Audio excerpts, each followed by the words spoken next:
This is Kyle Cherry. I'm Peter Bloomer, and we welcome you to Team Thrive by Prevail Online Coaching. We want to help you build the strength, conditioning, mobility, and nutritional and stress management habits to not just survive, but thrive.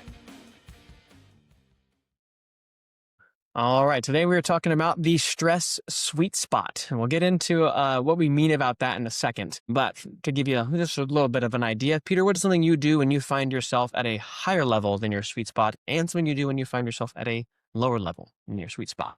Oh man, when I'm not sleeping well and things are just nutso, I would say I like to get in some sort of movement, something that's easy, simple, I don't have to think about, very easy to recover from, and generally something that's outside in nature. Sometimes it's just beach, feet in the sand, the water, just listening, or sometimes just, being in like a forest.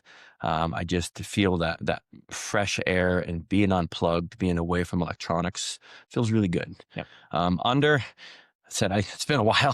I would say I generally have a lot of projects and things and stuff that I want to start, things I want to do. So I got energy, I got passion. I want to do something with that and feel productive is probably the most important thing. Yeah. What about yourself? Same questions. Similar. I'd say when I find myself above, decreasing screen time technology is probably number one. Just because if I have my phone on me, hey, that is a tool that I could use to try to be productive, try to finish some task, which is kind of my default mode if I'm not careful when I'm stressed. Can I just double down to be more productive? So if I leave the phone at home and go for a walk, even though I'm not going to be able to reach an emergency, that's probably fine. It's probably going to be okay. Or, on a bigger scale, hey, big camping trip always feels super restorative, If I'm under, that's when I usually try to ramp up my training. I'm always training, always kind of at least keeping a floor. But if there's a period in where I feel pretty comfortable right now. Okay, well then that would be a good time to really dial up during this window. Now, is there a time you've done that recently from a performance standpoint? Most recently would ironically have been leading up to our wedding, which everyone listening will be like, oh, this means this guy didn't plan anything. I was pretty involved in that process too. Thanks, Riley. We were a good team. But during that season, I think I just had everything else in life was kind of under control pretty well. And I also kind of get stimulated by event planning. I like event planning. That I kind of needed to go channel that energy in school. Nice. So I love it. Yeah. You did well. All right. Let's roll into our objective for today. So we want to discuss the optimal level of stress today. And this is a little bit of a correction to a previous podcast we did, because less isn't always better. When we did our report card episode that covered the sleep and recovery section, we initially had on our report card stress level at a 3 out of 10 or lower. I think that's a little insight into my optimistic brain that I originally wrote that. All right. But probably a better way to say that is your sweet spot. Right? Because less isn't always better. So we've edited our report card to say properly stressed, stimulated, but managed well. Because we need some good stress, right? So some striving followed by the occasional win makes us stronger in the long run. So we're pushing this boulder up the mountain, celebrating at the top. That feels good, right? Quick credit to Precision Nutrition for much of the material you're going to see today, by the way, as the graphics we go through here. When viewed negatively, though, sometimes going through these rough periods and, handling lots of stress might leave you feeling broken down and exhausted as opposed to victorious, right? So a lot of it's how we frame it, our attitude towards it, and just making sure that there's the appropriate dose of stress that is, again, stimulating but manageable. This graphic on the screen here showing a little bell curve, right? Because we need a little good stress in our lives. That helps you stay alert, be creative, feel stimulated, and really perform at your best. If you're all the way on the left side of this bell curve, you're bored. You're twiddling your thumbs, right? As that stress ramps up, okay, we start to get my attention, I start to get stimulated, and there's a kind of a peak performance at that sweet spot. And we go beyond that, well, then we can still kind of see what we kind of the typical way stress is viewed. I'm starting to freak out. I'm crashing and burning, right? So we want to find your sweet spot, right? And that sweet spot can vary a little bit, right? So some people might prefer being in a lower stress state or a higher stress state. Does this remind you of anyone, or where do you see yourself on this? Right? I can see just in different stages of my life, my wife always makes fun of me being California laid back. And, I was like that very much when we first met. And then I got into owning businesses and stuff like that. Like it definitely was no longer there, but I found it gave me more of a purpose in a sense where I wanted to do, and that I needed to kind of move the scale from the left side more to the right side for me to be in my optimal state, versus if I got too much and it just kind of laid back, I just, again, kind of felt more bored and underperforming and not achieving one of these things that I want to achieve. Yeah. So Do you have any examples of certain people? There's this one client who always comes to mind who had a really stressful job, and but she'd come in, usually just a little frazzled, but she wasn't in a bad mood. She was not broken down by it. She would talk about the work and just be like, "I love it. It just fires me up how busy I am." And okay, so in her case specifically, maybe we still needed to back off her stress just a little bit. But at the same time, she clearly was going to prefer, her sweet spot was more shifted to the right on one of these graphs, than many other people. She did like that stress, had a positive attitude towards it, So again, but the key thing is find your sweet spot. What is that? Am I below it or above it right now? What do I need to do to adjust? So I was going to say one of our quotes in the gym here at Prevail is just nothing great happens outside of or inside your comfort zone. It's always just a little outside, and everybody's comfort zone is different in different stages of your life. It's different, but we need to find that optimal spot and then again, adjust accordingly. But it's such an important part for us as human beings to have that purpose and to be able to push ourselves beyond what we normally think we can. Yeah. Cool. Like a little graphic coming up on the screen here. So what affects the sweet spot, right? There are some factors that are inside your control and some factors that are outside your control. So things that are outside of your control are like genetics. Hey, there's genetic factors that might make you more or less stress tolerant than another person. Your history, how much practice do you have dealing with stress? If I have a lot of practice, I'm going to be more stress tolerant, right? That's also out of your control because it's in the past, It's like your first kid versus your second kid. There you go. Yeah. Classic. And then, kind of your current stress load, right? If I have a manageable amount of stress now, then I can handle a little more, obviously. What is my environment, right? Am I someone who has kind of a good support system? Am I have someone who has a lot of nature time and kind of a slower lifestyle that's not, infiltrated with all these different notifications and things that kind of are fighting for your attention in the modern world, right? As you kind of move towards these other factors, things that I can control, things that can be shaped and built, what is my attitude towards stress is obviously a huge one, all right? And then just what do my emotions make me feel? Do I tend to be calm under stressful situations? Or do I tend to get overwhelmed by them? Those are things skills that can be practiced, or just an attitude that can still require work. Can't snap your fingers and change your attitude, but an attitude that can be changed. Create your sweet spot, right? Essentially, we want to find balance, enough good stress to keep kind of the fire under your butt, but not so much that you break down. And what I like this graph we just put up on the screen here is it shows that all stress it kind of fills the same bucket. I love the bucket analogy with stress, right? So if work stress is really high or family stress is really high, well, there might be as much room for other types of stressors in your life. So when we're going to apply a training stress to someone, okay, we kind of need to look at, hey, where are you at right now? High school kid twiddling your thumbs and playing video games after school. Okay, well, then we can probably get right into a pretty intense program and kind of give you a lot of action items to follow with your nutrition because you were bored. There was room for other stressors in your life, right? Because training short term is a stressor, right? On the other hand, for someone who's already, that bucket's about to spill over in terms of how much stress they're already handling, we still want to introduce good training habits, right? But short term, that training is a stressor. So we need to be very efficient with it as we use that training to build up resilience so that they can, again, then handle more, be, more resilient to injury and break all these other things, right?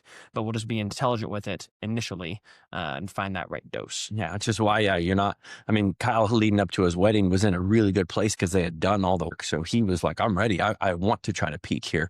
Other times in life, it's like just bare minimum. I just got to get through this phase, like if you just had a baby. Yeah. Not a time to try to set a new PR. Yeah.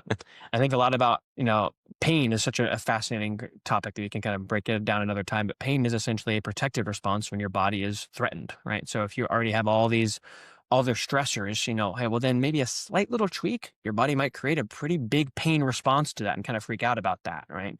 But if I'm, doing well, I'm super calm, super zen in all those other areas, oh, yeah, I got a little something going on with my ankle right now, but that's whatever, that's not a crazy approach. They can go too far the other way, of course, but people who are, more stress tolerant also tend to handle pain and recover faster as well. Right?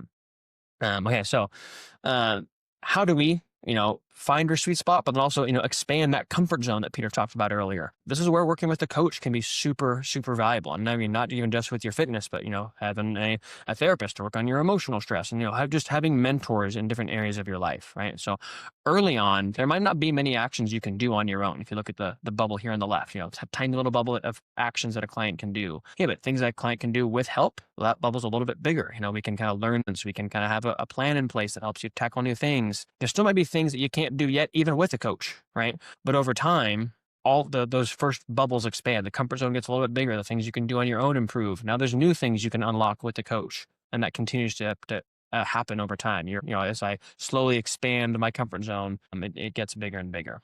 And this is kind of a part of our training systems is we want to teach you along the way. We don't want to give you too much, but we also want to give you that information so you can do more and more of this on your own. A lot of clients will, hey, I need a meal plan. I need this. And it's like they do that. Then at the end, 6 months later, you see them and they're right back where they were. Well, what happened? All they did was utilize this information, but they didn't have the tools. They didn't have the education to understand the why behind it. Well, their comfort zone never grew. It never changed with that. We just told them what to do. Here, it's like the education part is huge for us so we can continue to expand. Give a fish versus teach how to fish. I love it. Yeah. So what is our coaching process? Really whatever pillar it is we're working on, mobility, strength, conditioning, nutrition, sleep, recovery, it's kind of the same process, right? We set goals. Hey, what is the outcome goal? What are we trying to achieve? What's the identity goal? Who are we trying to become? We create the action plan. Okay, this is the process you're going to follow. Meaning we have that understanding. We understand the why. Let's go execute it. And then we track the progress, right? What barriers have come up? How can we adjust the plan? Hey, we might have tried to step a little too far outside the comfort zone. Okay, well, what can we tweak about that plan to make that no longer the case, right? Or is this going well and are you ready to progress? Now it's becoming subconscious. You can do on your own. Well, cool. Well, what's the next thing we can work on then now that that has become subconscious? So to go back to that little bubble visual, my pitch for strength training for everyone is that, hey, not only is there so many physical reasons, injury prevention, longevity, performance, body composition, but the mental health benefits of strength training are immense because people objectively see their comfort zone, so to speak, getting bigger. Hey, before I came in here, I could not pick up 100 pounds. There was no way that I could do that safely. But once I learned proper technique, how to engage and get set in the right ways, I actually could do that. Okay. And then over time, okay, now that's something I can do even without my coach. That's my warm-up set because I can pick up 200 pounds now and maybe 215 if my coach is there to fire me up and really make sure my technique is extra locked in, right? So point is these comfort zones get bigger and you just see objective evidence of that. And that kind of confidence bleeds into other areas. With nutrition coaching too, hey, when I was in that first assessment, it's like, oh man, there's a lot of things we could work on here. There's a lot of low-hanging fruit for things we can improve. Okay, but what's the most important thing to improve first? And then, hey, once that becomes subconscious, okay, what's the next thing? Then the next thing. And it's really cool when you've been working with someone for a while and you kind of look back and think, yeah, there's so many things you're doing subconsciously now that you were not doing at all before. And now I'm excited that we're even working on what we're working on now. Forget how well this goes. I'm just glad that this is even a thing that we can talk about. Being right there earlier. It's so helpful to track these things because so many people forget where they were. They only realize where they are now and where they want to go. We all wanted it yesterday. Yeah. So being able to kind of track along these ways is just very rewarding. And especially some of those days and you're like, oh, this is pointless. Why am I doing this? And you don't realize all these small little changes that you've done and how much bigger that bubble has grown. And something to be very proud about the changes that you have made and a much different person that you've become through this process. One of my favorite things to do with a client, especially if there's someone who's made a lot of progress, but they're still being really hard on themselves, they're not really, enjoying the wins enough, is to pull a sheet from a year ago, like pull one of their first workouts and, we have all the information tracked, we have the weight and the sets and reps they did and make them do that workout again. And then it's like, oh, this is a joke. Like this weight I could throw this weight through the ceiling now. And there's no more powerful evidence of your progress than that. So, again, strength training is awesome for many reasons. So in summary, don't fear stress. That's probably our number one takeaway of the day. It has a big negative connotation behind that word. And again, there can be times where it's too much, but don't fear it. Ask yourself, just, am I in my sweet spot right now? And if I'm low, hey, what challenge can I take on? What am I ready for to continue to expand my comfort zone And if I'm high, okay, well then what can I control to either decrease stress? Are there things I can remove from my plate, or what can I do to increase my resilience? Right. And It's something that it's really helpful for me to know if I'm in more my sweet spot is how is my sleep. My sleep is a great predictor for what I can take on. If I am waking up thinking about stuff, this and that, like I know I got to back off somewhere. I am not doing the appropriate things. I get other times I feel like I'm doing a ton, but I'm able to kind of go through my evening routine, my wind down, and get really good rest and wake up and feel, oh, cool, I'm ready to start the day. And then I know I'm more appropriate there. But that's just a little trick that I like to use to kind of help me gauge, because I'm not always the best at that. yeah, yeah. Okay. For me, I'd say it's just kind of my mental clarity. Like if you ask me how I'm doing, and I just kind of like ramble to you for 5 minutes, I'm probably not doing very good.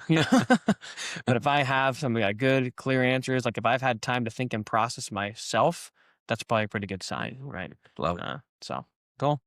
And find your sweet spot. Keep rolling.